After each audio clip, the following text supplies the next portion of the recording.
தங்கராஜுக்கு திடீர்னு நெஞ்சில பயங்கரமான வலி ஏற்பட்டுச்சு.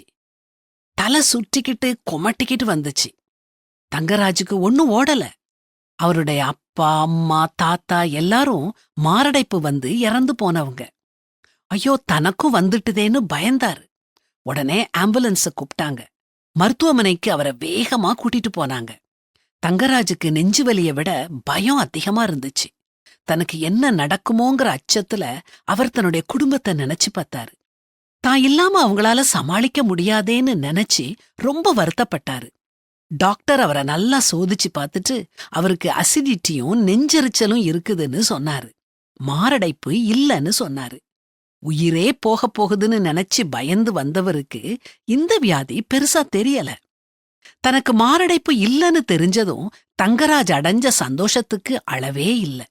தன்னுடைய உயிர் போக போகுதுன்னு அவர் நினைச்சப்போதான் அவருக்கு தன்னுடைய குடும்பம், தன்னுடைய ஆரோக்கியம், தன்னுடைய உயிர் எல்லாமே மதிப்புள்ளதா தெரிஞ்சது. கடவுள் நமக்கு கொடுத்த உயிர், ஆரோக்கியம், குடும்பம் எல்லாத்துக்கும் நம்ம கொஞ்சம் கூட நன்றி இல்லாம எவ்வளவு நிர்விசாரமா இருக்கிறோம். இதெல்லாம் சின்ன விஷயம்னு நம்ம அலட்சியமா நினைக்கிறது நம்மளை விட்டு எடுத்துக்கொள்ளப்படும் போது அதை விட பெரிய விஷயம் எதுவுமே இல்லைன்னு தோணும்.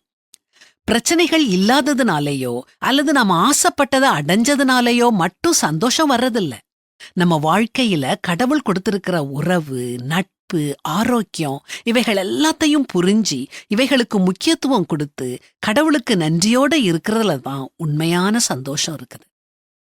எல்லாவற்றிலேயும் ஸ்தோத்திரம் செய்யுங்கள். அப்படி செய்வதே கிறிஸ்து இயேசுவுக்குள் உங்களை குறித்து தேவனுடைய சித்தமாயிருக்கிறதுன்னு வேதாகமமும் நமக்கு அறிவுறுத்துது.